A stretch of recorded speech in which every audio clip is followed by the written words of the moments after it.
Off a remote but accessible forest road in the Siskiyou Rogue River National Forest is an even more obscure site, the Burned Timber Interpretive Trail, devoted to illustrating the aftermath of a forest fire and the land's long process of recovery. We are not young. We are not in a hurry. We like to study the landscape features and the small details, the flora, the fauna, the long arc of geological history. We believe, like Aristotle, that in all things of nature there is something of the marvelous. We are Elizabeth and Terry. We are two on a trail.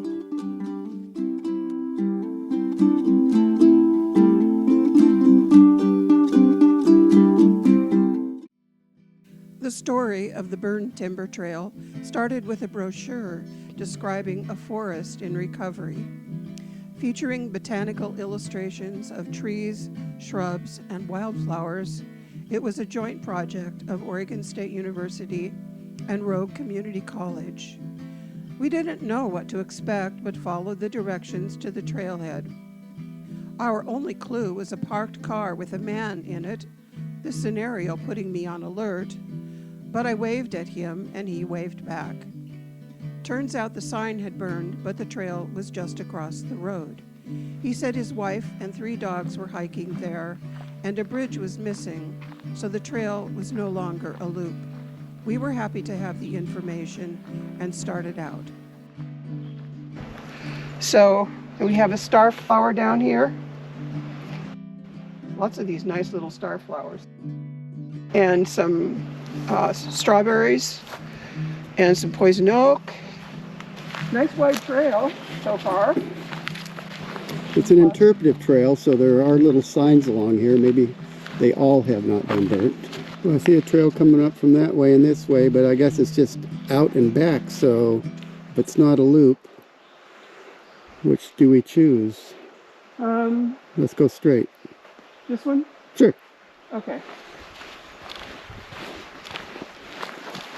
So it's about 1.5 miles out and back now, I guess, because you can't cross the bridges having been burnt. Oh, here's a sign that hasn't been burnt up. Can you sense the changes in the forest environment? As you walk the Burned Timber Trail, concentrate on how the air feels on your skin, touch the leaves of the different plants, and listen to the sounds around you. During your hike, you may find an area you prefer over other sites. It may be the sound of wind blowing through the trees that attracts you, or the refreshing air at a shady creekside rest, or it may be the warm comfort of the sun. Whatever it is, stop and look around. What do you see? Feel the soil. What type of plants are growing in your preferred environment? By learning to sense the forest with more than just our eyes, we learn to identify habitats. We begin to understand why certain plants or animals are found only in certain areas, and we begin to understand our environment a little more clearly.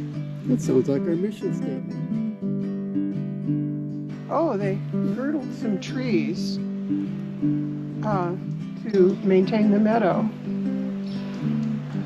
The girdled trees around you represent the Siskiyou National Forest's effort to create and maintain meadow habitat.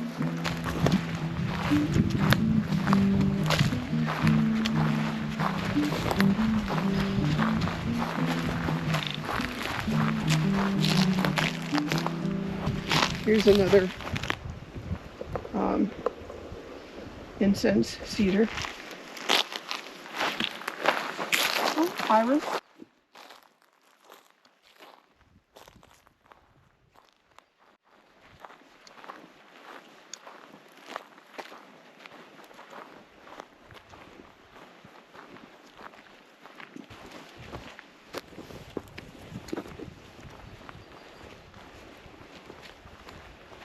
That's poison oak. This looks like that canyon live oak with the really prickly leaves.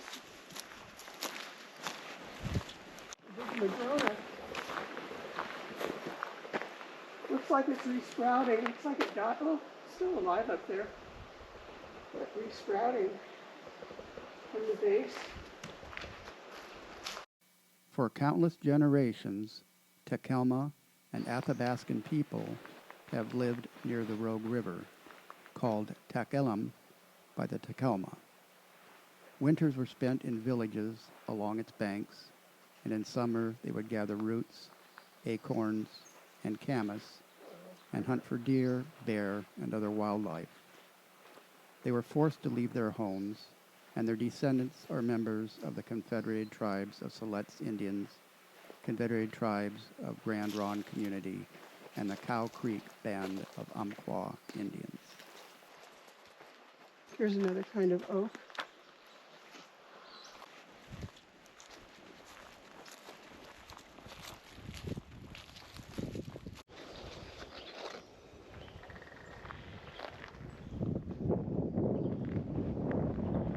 We think of mosses as inhabiting the temperate rainforest, their bright green pelts covering trees, rocks, and soil. But mosses also play an important role in stabilizing soils after fires, protecting them from rainfall erosion, and helping to bind the forest community together again. In 1987, two fires, the Silver Fire and the Galice Fire, burned through this area. So in 2001, when the brochure was printed, recovery was 14 years in the making. However, in 2002, the Biscuit Fire, one of the largest fires in Oregon's recent history, reburned these slopes, and the recovery that we are observing is about 11 years old.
Leaning trees, creaking against each other.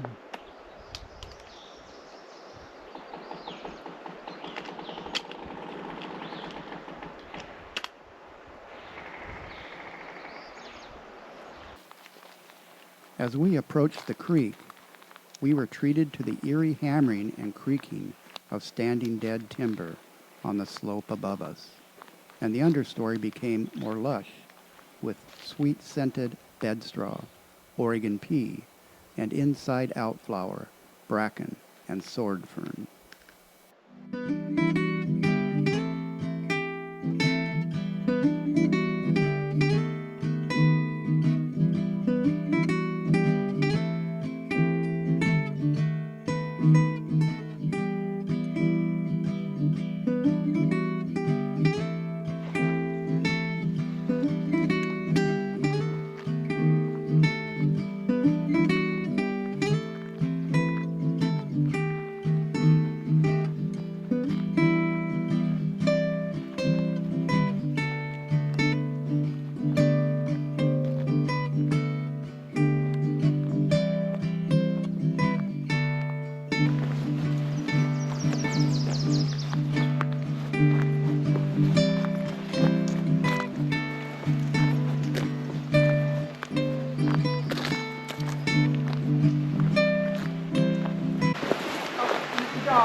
While the dogs were super friendly, pulling at their leashes, their owner was not. When I expressed my fear of getting ticks and poison oak from her dogs rubbing against me, she said if I wasn't willing to get poison oak, I had no business being in the forest. I couldn't agree with her less.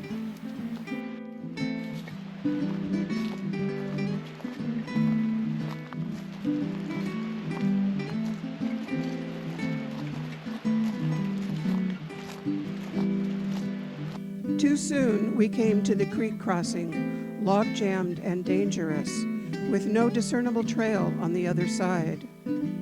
So we went back the way we came, along the trickling creek, with the wind and creaking trees high overhead, through the charred timber, along the new growth of trees, sensing the changes in the forest environment, letting the events of the day, like the water with its cooling breath, sink in, flow past us, and disappear.